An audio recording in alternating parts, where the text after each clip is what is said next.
Não convide propositadamente um tufão para sua igreja, seu ministério ou sua empresa.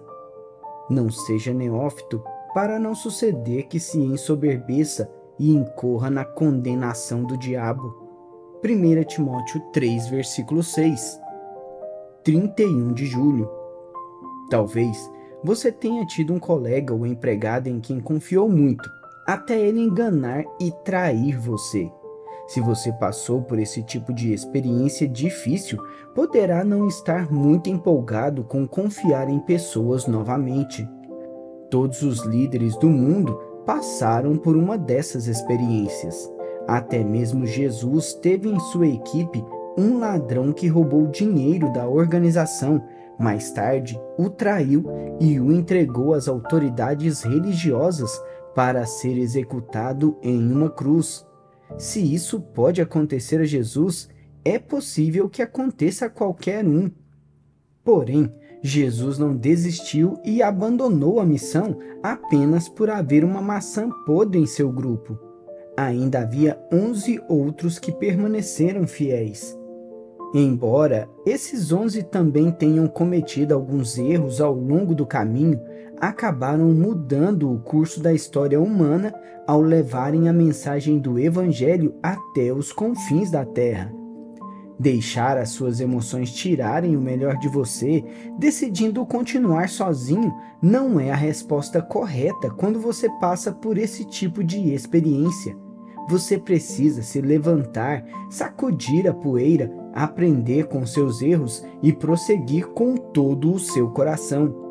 Em vez de culpar outra pessoa pelo que aconteceu, apenas aceite a responsabilidade por algo em que você possa ter fracassado.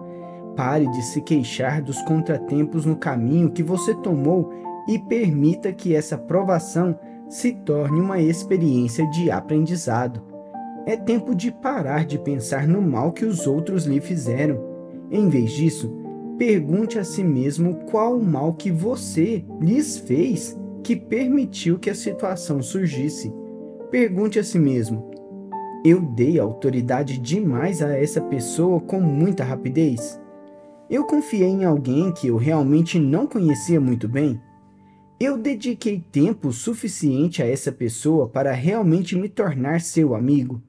Eu fiz com que essa pessoa soubesse o que eu esperava dela? Eu ignorei os sinais de que algo estava indo mal? Meu cônjuge me disse que algo estava errado, mas eu não quis escutar? O que eu aprendi com essa experiência?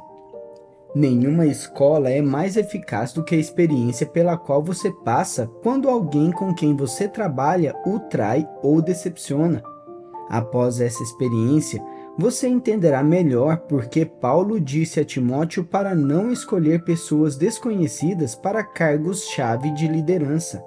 Em 1 Timóteo 3, versículo 6, Paulo escreveu: não seja neófito para não suceder que se ensoberbeça e incorra na condenação do diabo. Se eu lhe perguntasse, o que é um neófito? Você poderia responder que o neófito é um cristão novo. Isso certamente pode ser verdade. Entretanto, a palavra neófito é muito mais ampla do que essa interpretação restrita. Provém da palavra grega neófotos, composta por neo e photos. Neo significa novo e photos significa planta. Em conjunto, neófitos significa uma planta nova.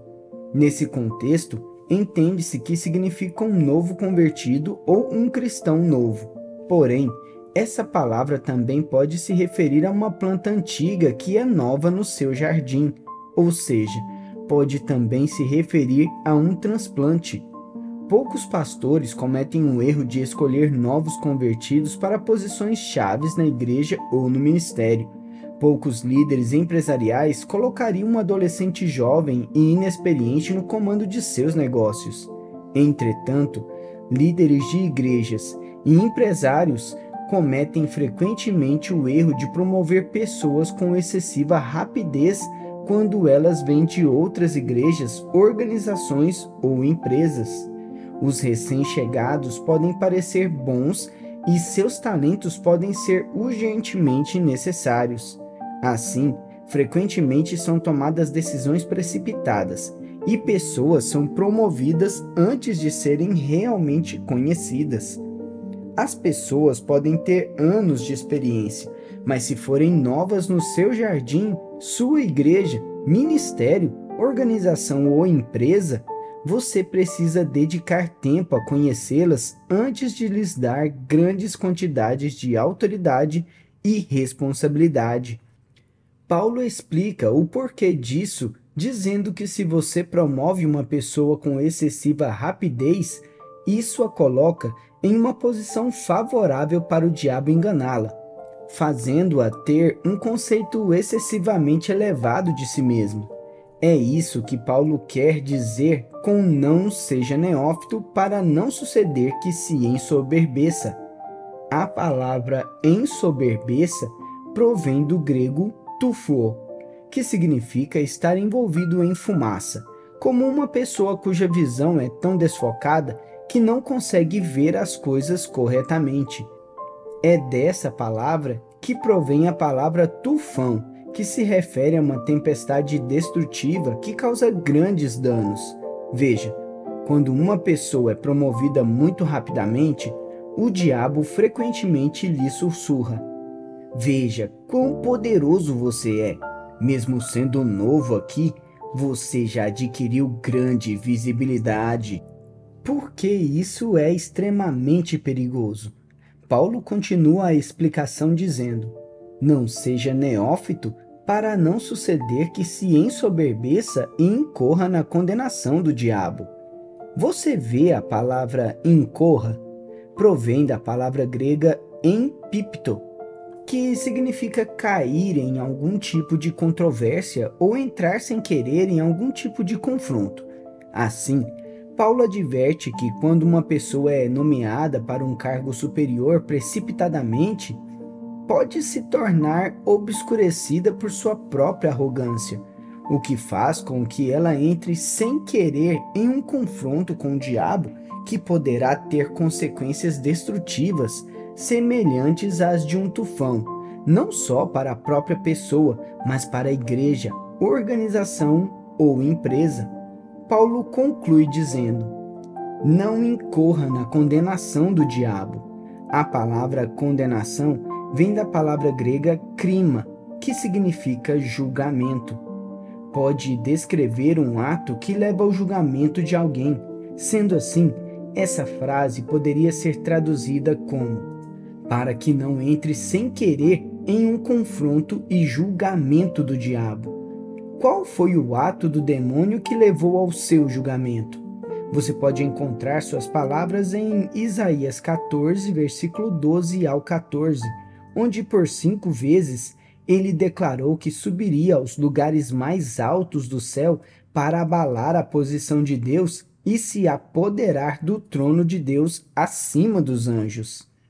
Ezequiel 28, versículo 17, nos conta o motivo de esse engano encher o coração de Satanás. Elevou-se o teu coração por causa da tua formosura. Veja, Lúcifer ficou tão impressionado com sua própria beleza e brilho que começou a ter um conceito excessivamente elevado de si mesmo. E isso foi o que o levou a acreditar que poderia tomar posse da posição de Deus. Esse tipo de situação é precisamente do que Paulo nos alerta a evitar quando nos recomenda não promover pessoas a cargos de autoridade com excessiva rapidez. Quando isso acontece, Satanás começa a operar na mente dessas pessoas, dizendo-lhes que elas são maravilhosas e mais poderosas, dotadas e capazes do que qualquer outra. Se elas permitirem que o jogo do diabo opere em sua mente, começarão a pensar que deveriam ter uma autoridade que nunca lhes foi dada. Esse é precisamente o tipo de pensamento errado que irá liberar um tufão espiritual em sua igreja, organização ou ministério. Então, se você já sofreu depois de promover alguém antes de realmente conhecê-lo, ou foi prejudicado por ter dado poder a pessoas boas com demasiada rapidez, precisa aceitar a responsabilidade de em que ponto você pode ter falhado. Aprenda com essa experiência e depois vá em frente. Você será um líder muito melhor em função do que aprendeu com essa difícil escola da vida. Ouça esta oração e veja se ela se encaixa em sua vida. Senhor, peço que tu me ajudes a avaliar a rapidez com que outros devam ser promovidos em nossa igreja, organização ou empresa. Não quero cometer o erro de lançar pessoas em situações nas quais o diabo as testará porque eu as promovi com demasiada rapidez. Além disso, Senhor, peço que tu me ajudes a ter um novo apreço pelos meus superiores que estão aguardando antes de me promoverem. Quero ser uma bênção e nunca quero que o diabo tenha a oportunidade de obscurecer a minha visão por eu ter um conceito excessivamente elevado de mim mesmo. Eu te agradeço por me amares o suficiente para me promover no momento certo e da maneira certa. Assim eu oro em nome de Jesus. Para refletir. Você já viu alguém ser promovido tão rapidamente que, mais tarde, causou profundos problemas espirituais? Em caso afirmativo, quem foi essa pessoa e o que você aprendeu observando essa situação desgastante? Você já viu alguém que um pastor amou, cuidou e promoveu tornar-se mais tarde o principal crítico desse mesmo pastor? Essa pessoa foi você? Em caso afirmativo, você já procurou o seu pastor para lhe pedir perdão? Se você está se sentindo decepcionado com alguém de sua confiança, por que não dedica algum tempo hoje a orar e pedir ao Senhor que o ajude a perdoar essa pessoa? Afinal, a prisão de amargura em que você se trancou por causa dessa ofensa passada prejudica somente você. Líderes de igrejas e empresários cometem frequentemente o erro de promover pessoas com excessiva rapidez quando elas vêm de outras igrejas, organizações ou empresas. Os recém-chegados podem parecer bons e seus talentos podem ser urgentemente necessários. Assim, frequentemente são tomadas decisões precipitadas e pessoas são promovidas antes de serem realmente conhecidas. Até o próximo devocional.